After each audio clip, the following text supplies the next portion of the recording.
Hello বন্ধুরা, আমি মৈনাক চলে এলাম নতুন একটা ভিডিওতে। আজকের এই ভিডিওতে একটা আপডেট রয়েছে, এই আপডেটটা তোমাদের মাঝে শেয়ার করব। সেটা হচ্ছে, দেখো তোমরা প্রত্যেকেই জানো এই রবিবারের বিকেল আমাদের জন্য কত বড় দুঃসংবাদ বয়ে নিয়ে এসছে। রাহুল অরুণোদয় বন্দ্যোপাধ্যায়, অর্থাৎ আমাদের সবার প্রিয় রাহুল দা, তাকে আমরা হারিয়েছি।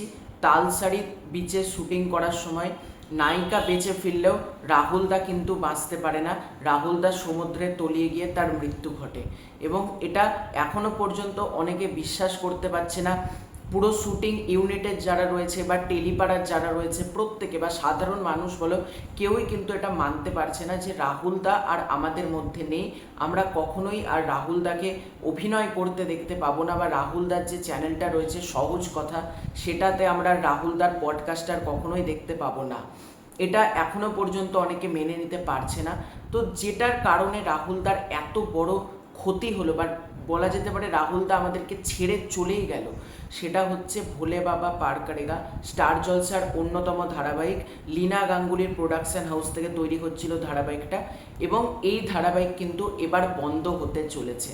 হ্যাঁ, এরকমই কিন্তু খবর পাওয়া যাচ্ছে, কারণ আর্টিস্ট ফোরাম ফেডারেশন সহ যে আর্টিস্ট ফোরাম যারা যারা রয়েছে, তারা কিন্তু লীনা গাঙ্গুলির যে প্রোডাকশন হাউসটা রয়েছে ম্যাজিক মোমেন্ট, ওই ম্যাজিক মোমেন্ট পিকচার সামথিং নাম রয়েছে, সেই প্রোডাকশন হাউসটাকে কিন্তু এবার ব্যান্ড অর্থাৎ ব্যাকলিস্টে ফেলে দেওয়া হবে, এরকমই কিন্তু জানতে পারা যাচ্ছে। কারণ এর আগেও লীনা গাঙ্গুলির মানে তিনি যে কটা ধারাবাহিক বানিয়েছেন, আর্টিস্টদের কিন্তু মৃত্যু ঘটেছে, কারণ তিনি সঠিকভাবে কিন্তু আর্টিস্টদেরকে সেই যে নিরাপত্তা সেটা কিন্তু প্রতিবারই দিতে ব্যর্থ হয়েছেন, এবং লীনা গাঙ্গুলির ধারাবাহিক থেকে প্রচুর মানুষ নানান সময় চলে গিয়েছে আমাদের মধ্য থেকে।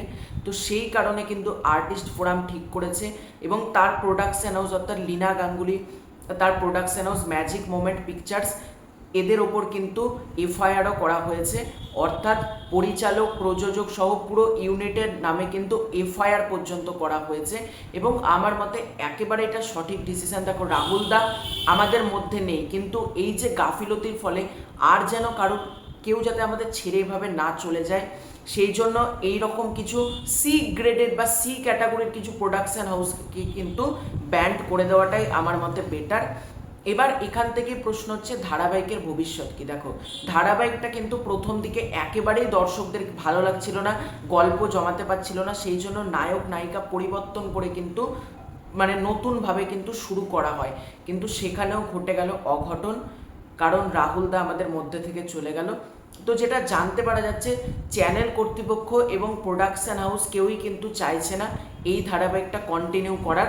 যে কটা এপিসোড তাদের শ্যুট করা রয়েছে সেগুলো তারা টেলিকাস্ট করে কিন্তু কমপ্লিটলি বন্ধ করে দিতে চাইছে এই ধারাবাহিকটা, এবং আমার মতে ইটস আ বেস্ট ডিসিশন। দেখো, মানে নামটা সত্যি দারুণ হলো, ভোলে বাবা পার করেগা, মানে একটা মানুষকে পার করে নিয়ে চলে গেল, কি আশ্চর্য।